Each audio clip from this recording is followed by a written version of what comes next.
नमस्कार दोस्तों, मैं हूं अमृता और मेरे channel Hollywood explain in Hindi में आपका स्वागत है। आज मैं बेसिक इंस्टिंक्ट इस मूवी का सेकंड पार्ट एक्सप्लेन कर रही हूं, जो मेन कहानी से 15 साल के बाद शुरू होता है। अगर आपने फर्स्ट पार्ट नहीं देखा है तो जरूर देखिए।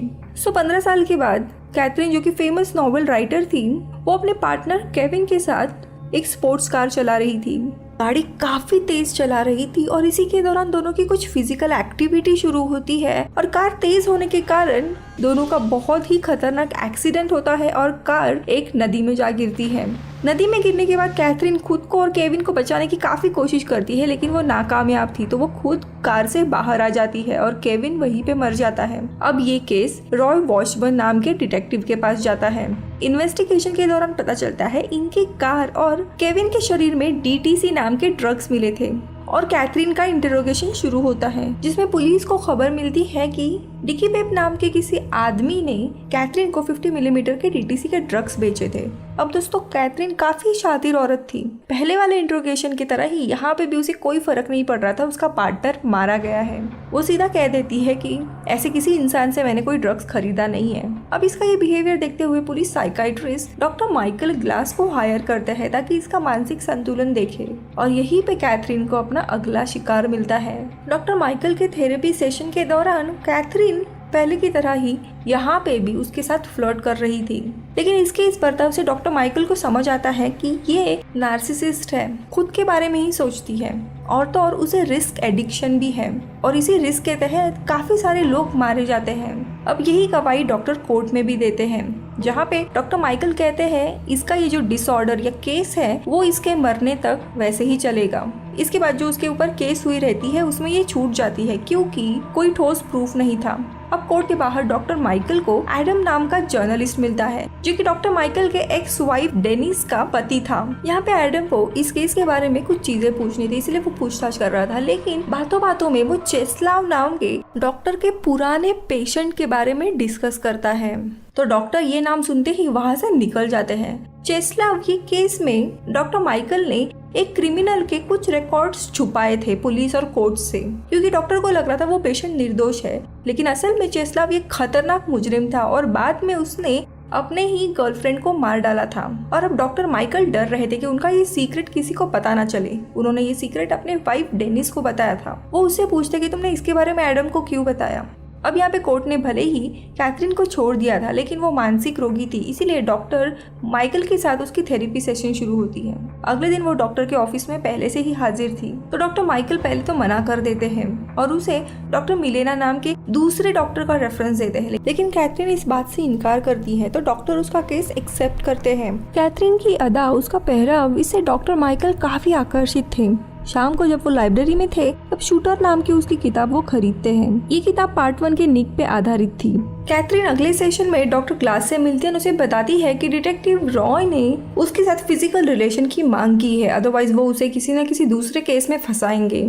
इसलिए माइकल के मन में डिटेक्टिव रॉय के लिए थोड़ी नफरत पैदा होती है, लेकिन ये सारी बातें वो डॉक्टर मिलेना से डिस्कस करता है। तो मिलेना उसे साफ साफ कहती है कि ये लड़की सही नहीं लग रही है, तुम इससे पर्सनली थोड़ा दूर रहना। अब अगले दिन इन डॉक्टर्स के सर्कल में एक पार्टी थी, जहाँ पे डॉक्टर मिलेना कैथरीन से मिलती है। उस पार्टी में माइकल भी था और वो कैथरीन को मिलेना से बात करते हुए देखता है, चौंक जाता है। दरअसल यहाँ पे कैथरीन इन सबके सीनियर डॉक्टर जेकब की पार्टनर बन के आई थी। माइकल इन सबके कोट लेता है, तभी कैथरीन उसे एक लाइटर रखने के लिए देती है उसके कोट में, और उसके बाद अकेले में माइकल के साथ फ्लर्ट करने लगती है, उसे बहकाने लगती है, लेकिन माइकल साफ साफ मना कर देता है, ये कह के कि तुम मेरी पेशेंट हो और मैं पेशेंट के साथ कोई भी रिलेशन नहीं कर सकता, ये लॉ के अगेंस्ट है। अब पार्टी के बाद माइकल मिशेल नाम के एक लड़की के साथ, उसी दरमियान डेनिस यानी उसके एक्स वाइफ का कॉल आता है एंड वो बहुत ही घबराई हुई थी। वो कहती है एडम को किसी ने बहुत ही बेरहमी से मार डाला है। ये जब वहाँ चला जाता है तो बहुत ही खतरनाक तरीके से उसे मारा था और उसे वहाँ पे वही लाइटर मिलता है जो कैथरीन ने इसे रखने के लिए दिया था। वो देख के चौंक जाता है, इसीलिए वो लाइटर वहाँ के डस्टबिन में ही फेंक देता है, लेकिन इन्वेस्टिगेशन के दौरान डिटेक्टिव रॉय को वो लाइटर मिल जाता है। वहाँ पे माइकल के फिंगरप्रिंट्स थे और इसे तहकीकात के लिए बुलाया जाता है। यहाँ पे माइकल और कैथरीन का कंसल्टेशन शुरू था। वो आगे बताती है कि एडम और उसका फिजिकल रिलेशन चल रहा था। कंसल्टेशन के दौरान हमेशा ये उसके साथ फ्लर्ट करती थी, रिवीलिंग कपड़े पहन के आती थी और जाते वक्त अचानक से कह देती है कि मैं अभी कल से इलाज करने के लिए नहीं आ रही हूँ, आपका बिल मुझे भेज देना। दोस्तों अब यहाँ पे कैथरीन लोगों के दिमाग से खेलने में बहुत ही माहिर थी, क्योंकि अब डॉक्टर सोच में पड़ जाते हैं कि ये लड़की पहले तो मुझे बहका रही थी, मुझसे अट्रैक्ट हुई थी और अचानक से मुझसे दूर क्यों जा रही है। और कई बार उसका फोटो देखने लगते हैं और उसी के बारे में सोच रहे थे। अब यहाँ पे कई दिन बीत जाते हैं, कैथरीन माइकल के साथ कोई कांटेक्ट नहीं करती और ये बेचैन होने लगता है। और एक दिन माइकल डॉक्टर मिलेना के साथ अपने सीनियर कलीग डॉक्टर जेकब से मिलने जाता है और यहाँ पे वो कैथरीन से मिलता है। जेकब के साथ काम होने के बाद वो कई देर तक उसके बंगलो के बाहर खड़ा रहता है उससे बात करने के लिए, लेकिन कैथरीन काफी समय से नहीं आती और उसके बाद जब आती है तब वो उसका पीछा करने लगता है। वो एक मार्केट में चली जाती है और एक आदमी उसे जबरदस्ती उठा के लेके जाता है। अब इसे लगता है वो खतरे में है, लेकिन वो खतरे में नहीं थी, ये तो बस उसका एक एक्ट था, ये देखने के लिए कि माइकल उसके जाल में फंस रहा है या नहीं।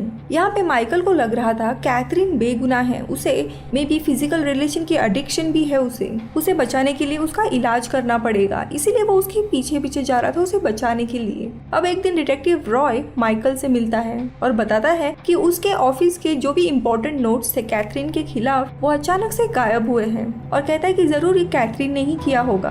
और बातों बातों में वो माइकल से चेस्लाव इस केस के बारे में पूछता है और आगे बताता है कि चेस्लाव को बचाने के लिए तुमने पुलिस और कोर्ट से झूठ कहा था और जेल से छूटने के बाद चेस्लाव ने अपने ही गर्लफ्रेंड को मार डाला था, राइट? तो यहाँ पे कैथरीन के साथ तुम वही गलती कर रहे हो, उसका इलाज करने के चक्कर में तुम उसे बचा रहे हो, लेकिन वो लड़की सही नहीं है। लेकिन यहाँ पे माइकल को एक बात सताई जा रही थी कि डिटेक्टिव रॉय को चेस्लाव के केस के बारे में कैसे पता चला, और वो उससे पूछता है तो रॉय हंसते हुए कहता है कि तुम्हें सच में नहीं पता मुझे किसने बताया। तो यहाँ पे डेनिस यानी उसके एक्स वाइफ ने ये सारी बातें बताई थी। वो गुस्से गुस्से में डेनिस से मिलने जाता है जो कि एक क्लब में थी और उसे पूछता है कि तुमने डिटेक्टिव रॉय को चेस्लाव केस के बारे में क्यों बताया, क्या तुम मुझे बर्बाद करना चाहती हो? तो डेनिस काफी गुस्सा हो जाती है, कहती है कि कैथरीन सही बोलती थी, तुम सिर्फ अपने ही बारे में सोचते हो। अब यहाँ पे कैथरीन का नाम सुनते ही ये कंफ्यूज हो जाता है और डेनिस से और जानकारी हासिल करने के लिए जाता है, लेकिन डेनिस वहाँ से भाग के दूसरे क्लब में चली जाती है। तो ये भी उस क्लब में चला जाता है।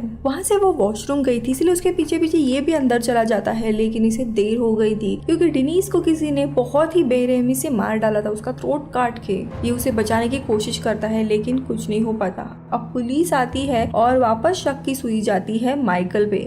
उसका इंट्रोगेशन शुरू होता है और रॉय उसे यहाँ पे कहता है कि तुम्हारी पत्नी डेनिस और कैथरीन दोनों भी बहुत ज्यादा क्लोज थे। आई थिंक दोनों एक दूसरे के पार्टनर्स भी थे। ये सुन के माइकल तो चौंक जाता है और कहता है कि मुझे पता है ये खून तुमने नहीं किया है, कैथरीन ने किया है, इसलिए तुम्हें उसकी मदद ना करते हुए उसकी सच्चाई उगलनी है, वरना उसका अगला शिकार कोई और होगा। अब यहाँ पे सच्चाई जानने के लिए माइकल कैथरीन के घर जाता है, उनसे पूछता है कि तुम डेनिस से क्यों मिली थी और तुम्हारी दोस्ती क्यों हुई उसके साथ। तो वो कहती है कि मैं अपना एक नया नॉवेल लिख रही हूँ, मेरा मेन कैरेक्टर तुमसे इंस्पायर्ड है, तुम्हारे ऊपर मुझे रिसर्च करनी थी और इसीलिए मैं तुम्हारे वाइफ से मिली थी। अब ये सब कुछ सुन के उसे गुस्सा आता है, एक रिवेंज की भावना थी, लेकिन उससे वो अट्रैक्ट भी हुआ था और इसी के लिए फाइनली वो गलती कर बैठता है जो उसे नहीं करनी थी। उन दोनों का फिजिकल रिलेशन होता है। अब अगली सुबह ये उसके घर में जब उठता है तब पानी पीने जाता है एंड फ्रिज में उसे एक बॉटल मिलती है। उसे लगता है कि वो शायद ड्रग्स होंगे, इसलिए वो चुपके से उसे अपने पॉकेट में रखता है और वो रॉय को वो शीशी देता है कि उसके घर में मिली थी। रॉय उसे लैब में भेजता है। अब यहाँ पे खुद माइकल को भी पता नहीं था क्या सच है क्या झूठ, कौन उसे फंसाने की कोशिश कर रहा है, कि कैथरीन सच में उससे प्यार करती है या सिर्फ नाटक। इसीलिए वो कंफ्यूज था और रॉय के ऑफिस से जैसे ही बाहर निकलता है उसे कैथरीन का लॉयर मिलता है और वो उससे कहता है कि तुम्हें अगर रॉय के खिलाफ कोई भी मदद चाहिए तो मुझे बताना, क्योंकि वो तुम्हें फंसाने की कोशिश कर रहा है। अब माइकल कंफ्यूज होता है, भला ये ऐसे क्यों बोल रहा है, और उसे पूछता है उसका कारण। तो लॉयर कहता है कि पुलिस डिपार्टमेंट में रॉय का रिकॉर्ड बना रहे, इसीलिए वो कई बार बेगुनाह लोगों को फंसाने की कोशिश करता है। उसके रिकॉर्ड प्रूफ जो भी रहता है वो मैनिपुलेट करता है ताकि वो हाई रैंकिंग ऑफिसर बना रहे। और लॉयर उसे एक दो केसेस के नाम भी देता है। इन पे ये खुद रिसर्च करने लगता है और उसे पता लगता है कि रॉय ने कई बेगुनाह लोगों को फंसाने की कोशिश की है और एडम को ये सारी चीजें पता थी। एडम यानी वो जर्नलिस्ट। अब माइकल को समझ आता है कि एडम और डेनिस का जो मर्डर हुआ था वो किसी और ने ही किया था और ये कैथरीन को फंसाने की कोशिश कर रहा है। शायद कैथरीन एक सीधी लड़की है और वो उसके घर जाके माफी मांगता है कि वो उस पे शक कर रहा था। इन रिटर्न कैथरीन उससे कहती है कि तुमने जो चीज मेरे फ्रिज से चुराई थी ना, वो दरअसल इंसुलिन था। ये सुनते ही वो और भी एम्बैरेस हो जाता है। 1-2 दिन के बाद रॉय उसे मिलता है और एक रिपोर्ट दिखाता है। उसके अनुसार जो बॉटल कैथरीन के घर पे मिली थी वो दरअसल DTC ड्रग्स था, लेकिन वो ऑफिशियल फॉरेंसिक रिपोर्ट ना होने के कारण माइकल उस पर भरोसा नहीं करता। उसे यही लगता है कि रॉय कैथरीन को फंसाने की कोशिश कर रहे हैं। ये सुनने के बाद रॉय भड़क जाता है और उसे एक जगह पे लेके जाता है जहाँ पे कैथरीन ने लास्ट टाइम एक अनजान आदमी के साथ फिजिकल रिलेशन किया था। वो आदमी भी अभी मर चुका है और उसके खून में भी DTC ये ड्रग्स मिले हैं। पहले तो माइकल मानने से इनकार करता है, लेकिन रॉय उसे वापस समझाता है ये बस अपने प्लेजर और मजे के लिए लोगों को मारती है और शायद इसी पे नॉवेल भी लिखती है। इसके पहले कि वो किसी और को मारे, इसे हमें पकड़वाना ही होगा। अब माइकल काफी कंफ्यूज है, इसीलिए गुस्से में वो कैथरीन के घर पे जाता है, जहाँ कैथरीन आते ही उसे अपने नॉवेल की सॉफ्ट कॉपी देती है। उसका नॉवेल लिख के हो चुका था। माइकल वो कॉपी लेता है और उसे सीधा निक और जॉनी बॉस के बारे में पूछता है, जो फर्स्ट पार्ट में मारे गए थे। यानी दोस्तों यहाँ पे उसने निक को भी मार डाला था। वो उसे पूछता है कि वो कैसे मारे गए, तुमने ही मारा था ना उन्हें। और वहाँ पे सीधा सच उसे उगल देती है कि हाँ, मैंने ही उन दोनों को मारा था, क्योंकि उन दोनों से भी मैं बोर हुई थी।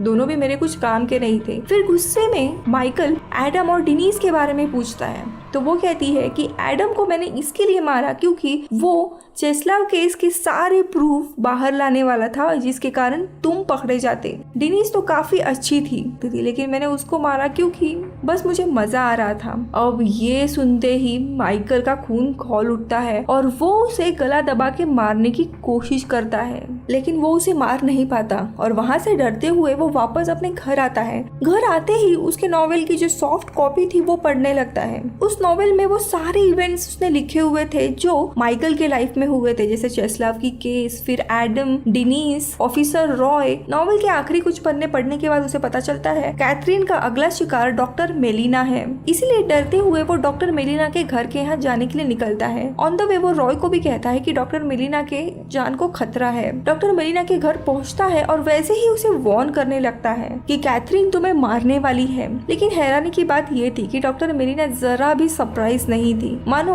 वो ये सब कुछ एक्सपेक्ट ही कर रही थी। और तब भी उसके घर से कैथरीन आती है। वहाँ पे वो ऑलरेडी पहुँच गई थी और उसने माइकल के खिलाफ एक नया नाटक रचा था। उसने ऑलरेडी डॉक्टर मेलिना को कहा था कि ना चाहते हुए भी माइकल ने मेरे साथ फिजिकल रिलेशन किया। अब जैसे कि मैंने कहा था कि एक डॉक्टर एंड पेशेंट के बीच में कोई भी रिलेशन नहीं होना चाहिए, और यहाँ पे माइकल ने फिजिकल रिलेशन किया था। यानी अब माइकल के ऊपर केस होने वाला था, उसका लाइसेंस रिवोक होने वाला था। कैथरीन ने ये भी कहा था कि शायद एडम और डिनीज का खून भी इसी ने किया है, इसीलिए डॉक्टर मेलिना को लगता है कि इसे खुद इलाज की जरूरत है। कैथरीन की ये चाल देख के उसे गुस्सा आता है और वो उसे मारने के लिए जाता है, लेकिन तभी कैथरीन ही गन निकालती है और उसे के हाथ में देती है, कहती कि लो मारो मुझे। लेकिन माइकल की हिम्मत नहीं थी। लेकिन तभी दरवाजे पे रॉय आया हुआ था। वो कैसे तैसे दरवाजा तोड़ के अंदर आता है और गड़बड़ी में माइकल रॉय को ही मार बैठता है। पुलिस वहाँ पे आ जाती है और माइकल को पकड़ ले जाती है। अब कुछ महीनों के बाद हम देखते हैं बेचारा माइकल मेंटल हॉस्पिटल में था और वहाँ पे कैथरीन आती है अपनी नई नॉवेल